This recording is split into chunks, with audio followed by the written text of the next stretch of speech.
వివాదాలకు care of address గా మారాడు యూట్యూబర్ అన్వేష్. నా అన్వేషణ పేరుతో ప్రపంచాన్ని చుట్టేస్తున్న అన్వేష్ మాట జారి విమర్శల పాలవుతున్నాడు. ఇప్పటికే తన వ్యాఖ్యలతో వివాదంలో చిక్కుకున్న ఆయన క్షమాపణలు చెబుతారని ఆశించిన అభిమానులకు తీవ్ర నిరాశే మిగిలింది. తప్పు తెలుసుకోవడం పోయి మరోసారి హిందూ దేవతలపై వక్ర భాష్యాలు చెబుతూ ప్రజలపై శాపనార్థాలు పెట్టడం ఇప్పుడు సోషల్ మీడియాలో పెను దుమారం రేపుతోంది. తన బ్యాంక్ బ్యాలెన్స్ 6 కోట్ల రూపాయలుందని, తనను ఎవరూ ఏమీ చేయలేరంటూ ఛాలెంజ్ విసిరాడు. ఒక్క రోజులో భారీగా సబ్స్క్రైబర్స్ తగ్గుతున్నా సీతమ్మ ద్రౌపదిపై అభ్యంతరకర వ్యాఖ్యలు చేస్తూ భక్తుల మనోభావాలను దెబ్బతీస్తున్నారు. అంతటితో ఆగకుండా భారతీయ సంస్కృతిలో భాగమైన ఆడవాళ్ల చీరకట్టుపై కూడా అన్వేష్ వివాదాస్పద వ్యాఖ్యలు చేశాడు.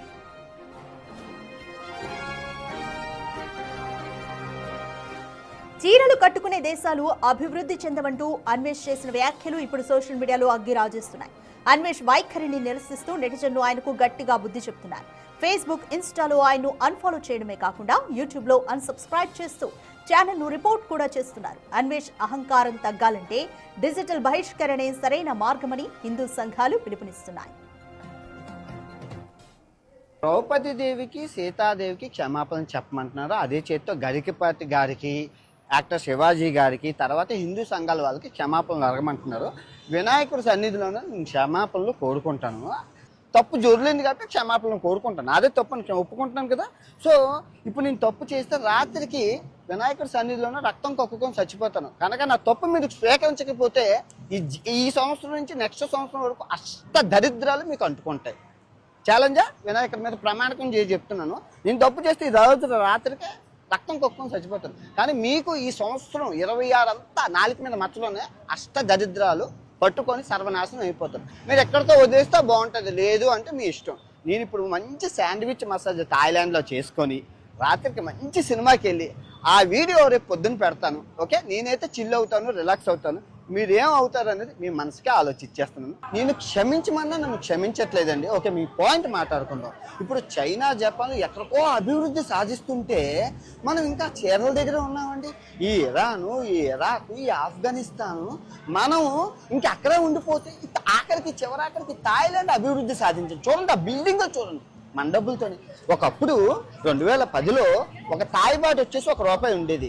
2020కి వచ్చేసరికి ఒక థాయ్ బాటు వచ్చేసి ₹2 అయిపోయింది. 2026 వచ్చేసరికి 5 సంవత్సరాల్లోనే ఒక థాయ్ బాటు ₹3 అయిపోయింది. 2030కి వచ్చి ఒక థాయ్ బాటు 4. అంటే థాయిలాండ్ ఎదుగుతుందే కానీ ఇండియా ఎక్కడ ఎదుగుతుంది? ఇంకా మనం చేరుతూనే ఉన్నాం. సంస్కృతి ఎవరికి వద్దండి, సంస్కృతి అందరికీ కావాలి. సంస్కృతితో పాటు అభివృద్ధి ఏది? ఇక్కడ చూడండి, థాయిలాండ్ చూడండి, మన డబ్బులతో కట్టినవా ఎన్ని బిల్డింగ్లును.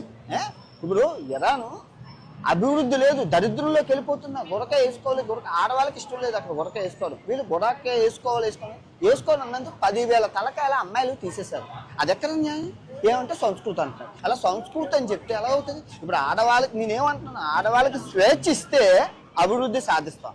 ఆడవాళ్ళు మనం చీరకి, ఇంట్లకి. ఇప్పుడు ఆఫ్ఘనిస్తాన్ ఉందంటే ఆడవాళ్ళు బయట తిరగకూడదు, ఆడవాళ్ళు స్కూల్కి వెళ్ళకూడదు, ఆడవాళ్ళు కాలేజీకి వెళ్ళకూడదు. ఎంతవరకు న్యాయం?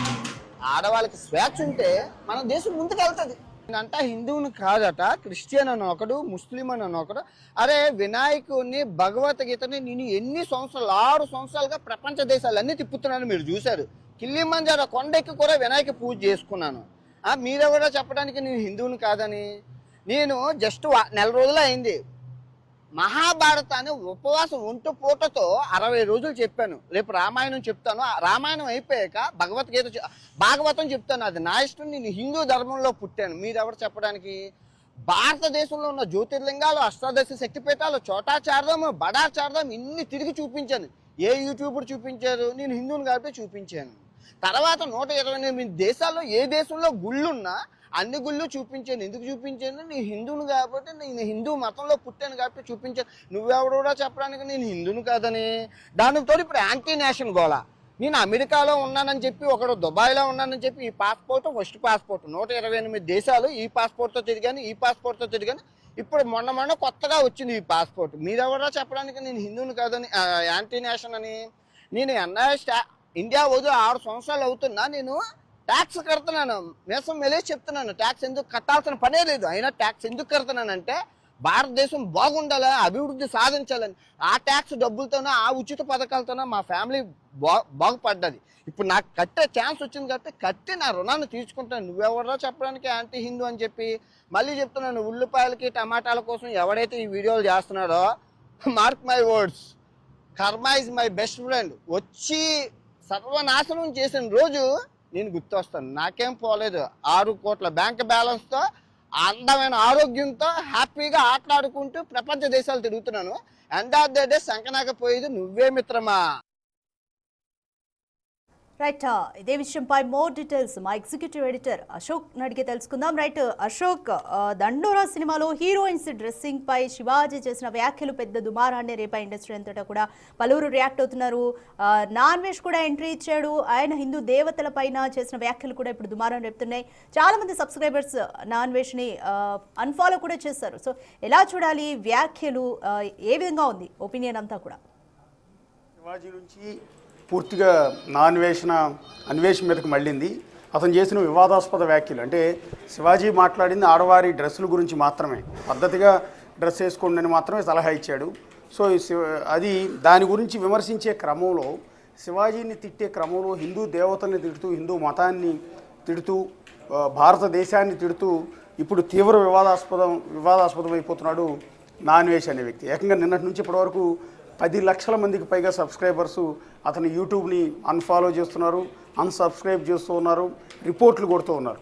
అనేక పోలీస్ స్టేషన్లో అన్వేష్ మీద ఇప్పటికే కేసులు కూడా నమోదవుతున్నాయి. ఇంత జరిగిన తర్వాత కూడా హిందూ సంఘాలు నిన్నటి నుంచి అతన్ని ఇండియాకు తీసుకురావాలని, అరెస్ట్ చేయాలని, వాడిని మాకు అప్పచెప్పండి అని తీవ్రంగా విమర్శలు చేస్తూ ఉన్నా కూడా ఏమాత్రం వెనక్కి తగ్గకుండా అదే అహంకారంతో నాన్ వెజ్ వాళ్ళ ఉదయం 3 వీడియోలు పోస్ట్ చేశాడు.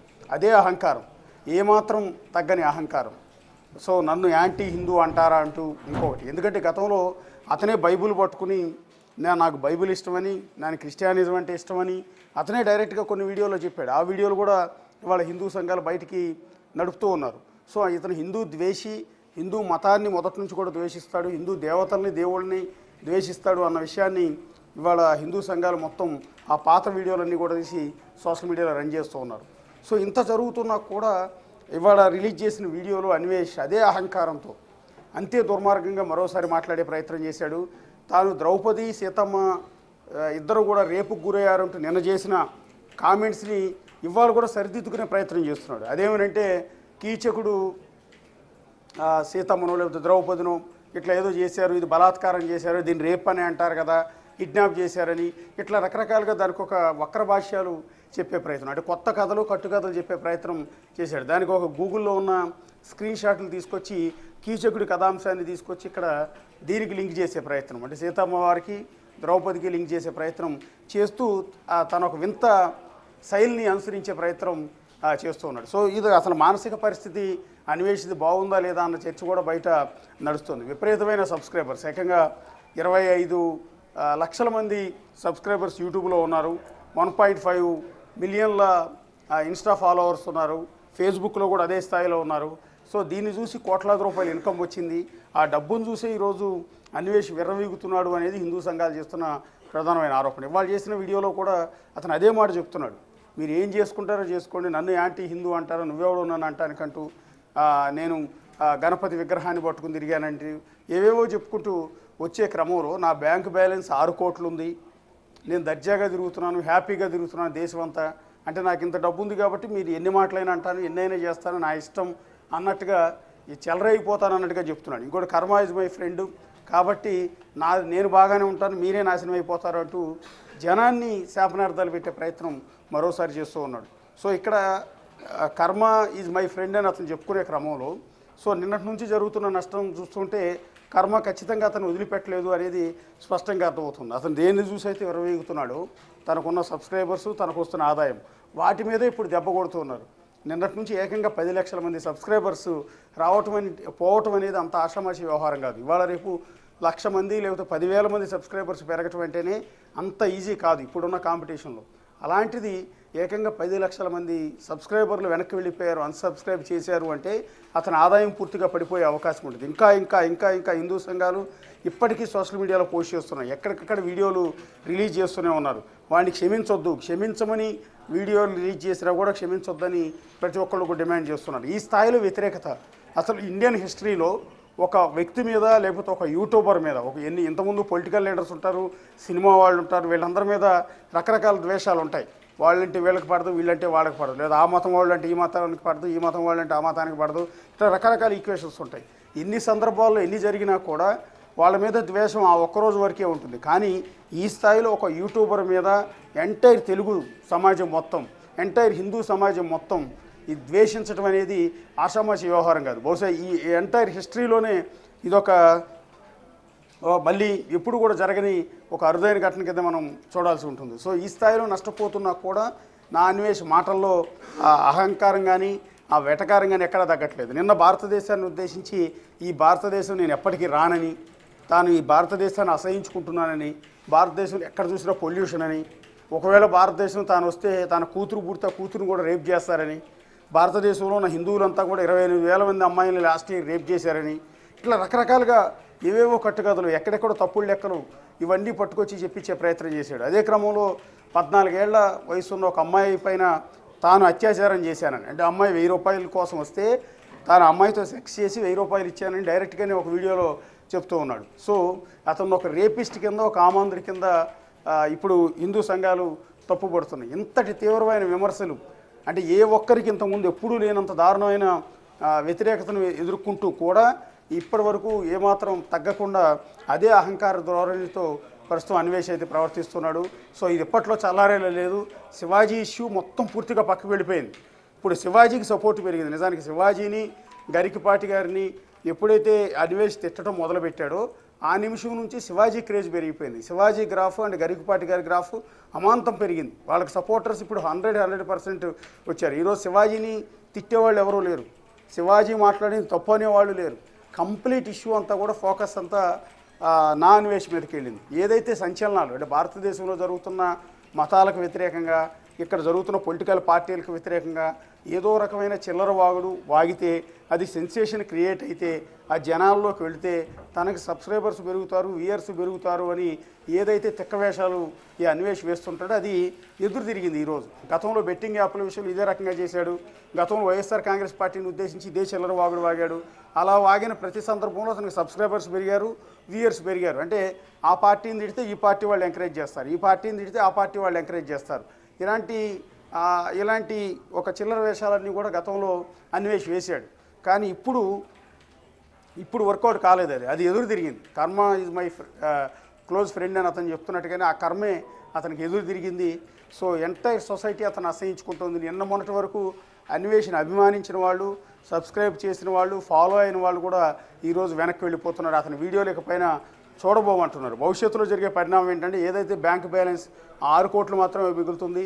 చివరికి అతను ఎన్ని వీడియోలు చేసినా, అంటే ట్రావెలింగ్ వీడియోలు చేసినా కూడా భవిష్యత్తులో వ్యూయర్షిప్ వచ్చే అవకాశం కూడా అతనికి ఉండే అవకాశం కూడా లేదు. సో ఇప్పటికీ కూడా హిందూ సంఘాలు చాలా సీరియస్గానే ఉన్నాయి. అతని వీడియోలు ఇవాళ రెచ్చగొట్టే విధంగా మరోసారి చేసిన వీడియోలు ఇంకా ఎక్కువ నెగిటివిటీని అతనికి తెచ్చిపెడుతూ ఉన్నాయి. Right, thank you Ashok.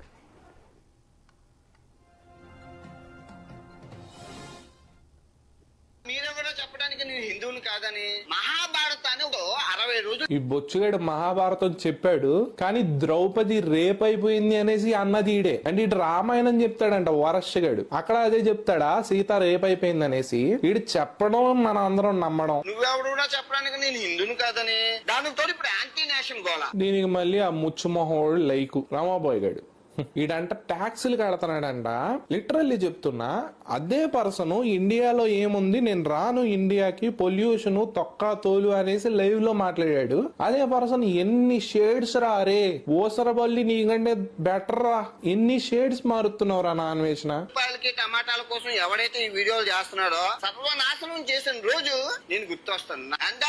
సంకనాకపోయేది నేను చెప్తున్నారా, నువ్వు ఒక యాంటీ నేషనల్ వి. నువ్వు సీతాదేవిని తప్పుగా అన్నావు, ద్రౌపది ద్రౌపది దేవిని తప్పుగా అన్నావు, నువ్వు ఇండియాని పొల్యూషన్ అన్నావు, నువ్వు నేను అసలు ఇండియా రాను, వస్తే నా కూతుర్ని రేప్ చేస్తారు అనేది నువ్వే చెప్పావు. ఇండియాకి ఇంత ఇన్ని నెగిటివ్స్ చెప్పినోడివి నువ్వు యాంటీ నేషనల్ కాదు అనడానికి ఒక్క ప్రూఫ్ చూపి. నా అన్వేషణ అనే యూట్యూబర్ అవినాష్ మీద ఒక కంప్లైంట్ లాంచ్ చేయడం జరిగింది. ఆ కంప్లైంట్ ఏమంటే, ఆయన నిన్న ఒక కంటెంట్ ఆయన యూట్యూబ్లో ఉన్నది హిందూ దేవీ దేవతలను అసభ్యకరంగా మాట్లాడుతూ, హిందువులని అసభ్యకరంగా మాట్లాడుతూ, భారతదేశాన్ని అసభ్యకరంగా మాట్లాడుతూ, అసభ్య పదజాలాలని వాడుతూ ఆ వీడియో చేయడం అయింది. ఆయనకి యూట్యూబ్ ఉంది, వాక్ స్వతంత్రం ఉన్నది, నా ఇష్టం వచ్చినట్టు మాట్లాడతాను అని అంటే చెల్లదండి. ఇది భారతదేశం, భారతదేశ సార్వభౌమత్వం హిందువులకు మాత్రమే ఉంది. హిందువుల్ని ఏమాత్రం అన్నా, ఏమాత్రం చేసినా నాలుగు కోసేస్తామని చెప్తున్నాం. మరి ఈ గవర్నమెంట్ కానీ లేదా ఈరోజు ఇచ్చినటువంటి కంప్లైంట్ మీద ప్రభుత్వం సరైనటువంటి చర్యలు తీసుకోకపోతే విశ్వ హిందూ పరిషత్ ఉద్యమిస్తుందని మీ ముఖంగా నేను తెలియజేస్తున్నాను. జై శ్రీరామ్.